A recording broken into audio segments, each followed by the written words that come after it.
Welcome to the Bodhi Academy. My name is Shrutika and today let us learn a new chapter from Standard 12, that is Organism and Population.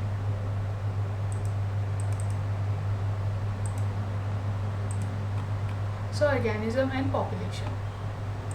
So study of ecology is important to strike a balance between development and maintenance of natural environmental and biotic communities, uses and conservation of resources, solve local, regional and global environmental problems. So study of our ecology is very important in order to maintain the environment and population balance. So it is basically concerned with four levels of ecological organization: organism, population, communities and biomes. So ecological hierarchy or ecological levels of organization connected with the ecological grouping or organism. So basically there are four levels of biological organization, that is organism, population, communities and biomes. So in today's class we are going to learn about the first level, that is the organisms. So first let us see what is the meaning of and how the organism and environment interacts with each other and how they are interdependent on each other. So the sum total of all biotic and abiotic factors, substances and conditions that surrounds and potentially influences organisms without becoming their constituent part is called as the environment. At organism level, physiological ecology tries to understand how different organisms adapt to their environment in terms of survival and reproduction. So adaptation is very important in organism, as in to survive and reproduce, to continue their generation. So variation in the intensity and duration of temperature along with annual variation in precipitation result in the formation of major biomes like desert, rainforest and tundra. So these are the major biomes which are there on the surface of the earth. And depending upon the organism which lives in that biomes, the adaptation of the organism depends.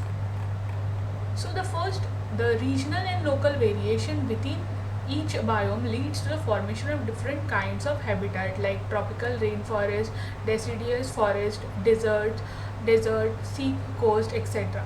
So the habitatal includes biotic components like pathogen, parasite, predators and competitors of the organism with which they interact constantly. And the major biotic factors are temperature, that is the most important ecological factor to determine the biomass of a place. Average temperature on land varies seasonally and decreases progressively from the equator to the poles. So the temperature of the earth decreases as we go from the equator to the poles. So at the polar region the temperature will be very low, and at the equator it will be very high.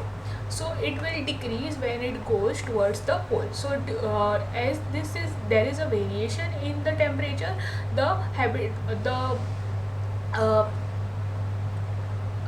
the biomes will be also different, and the organisms which are found in those biomes and the adaptation that they undergo will be also different. So the organism which has the ability to tolerate only a narrow range of temperature are called as stenothermal organism. For example, penguin, fishes, crocodile, etc. Water life on earth is unsustainable without water. So the productivity and distribution of plants is heavily dependent on water. The aquatic organism, the quality, that is chemical composition, pH of water becomes important, as the composition of water and the pH, because aquatic organisms are sensitive to temperature and change in pH of the water. If that happens, then the survival of the aquatic organism becomes difficult. So the salt concentration also plays an important role for the survival of the aquatic organisms. So the organism which has the ability to tolerate only a narrow range of salinity are called as stenohaline. For example, goldfish and haddock. So So the third factor which plays an important role in the adaptation is the light. Some plants are adapted to low conditions of light because they are overshadowed by tall canopy trees, and flowering in the same some plants occurs only in presence of critical daylight called as photoperiodism. So the availability of light and land is closely linked that of the temperature, as sun is the source of both. So the temperature and the availability of the sunlight plays a major role in the survival of the organism in different biomes. So the UV exposure of sunlight is harmful to plants and animals. So the fourth factor is soil. So type of soil depends upon climate, weathering process, whether soil is transported or sedimentary, or how the soil development occurs.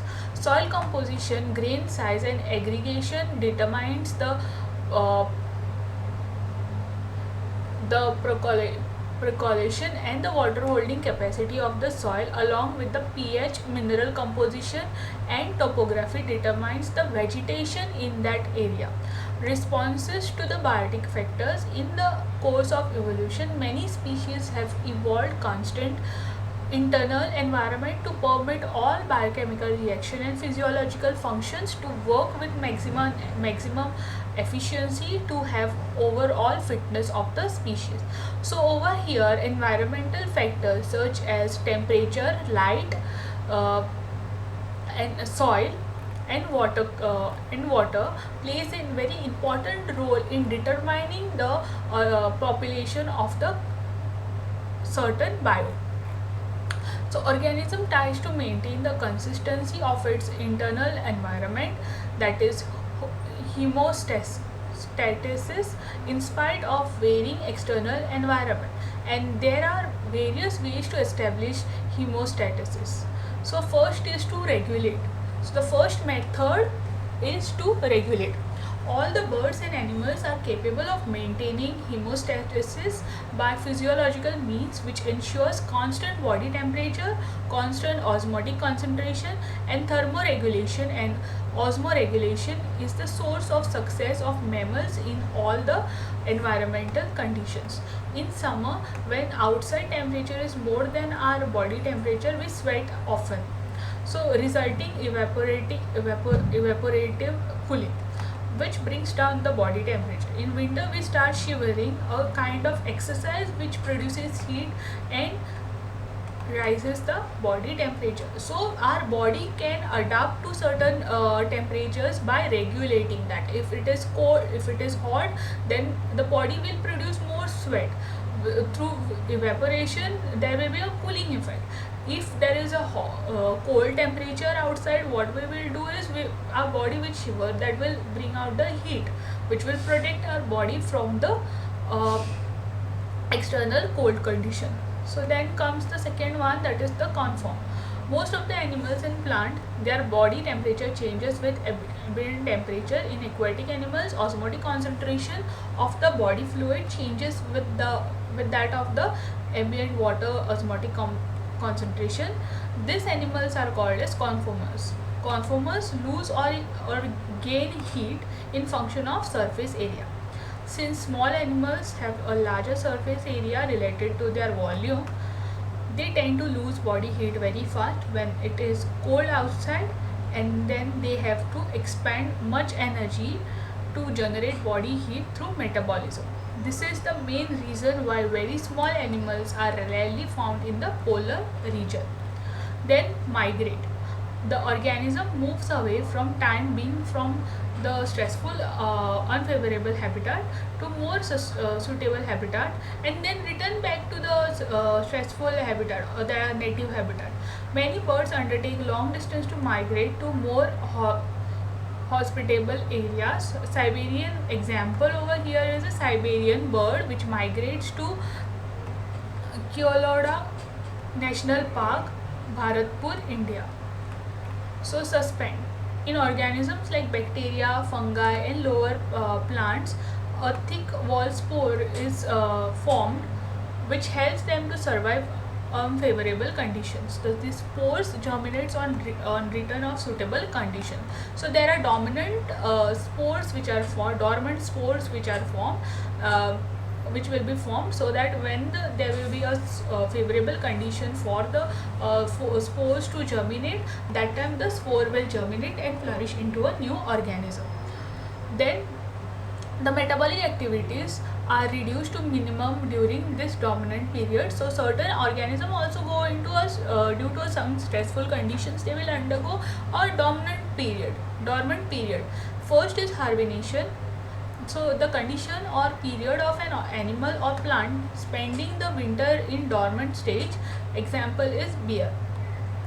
Estivation is the condition or period of an organism or animal plant spending the summer to avoid heat and desiccating in a dormant stage. Example is snails. And diapause. Diapause is a stage of suspended development in zooplankton species in lakes and ponds.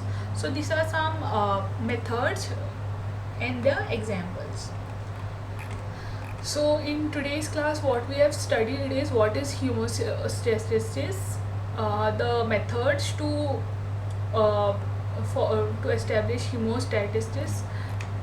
Then we have seen certain factors which determines the organism and its environment, and we have studied what is meaning of organism and what is the study of ecology. So thank you for watching today's video. Please don't forget to like, comment, share and subscribe to the Bodhi Academy.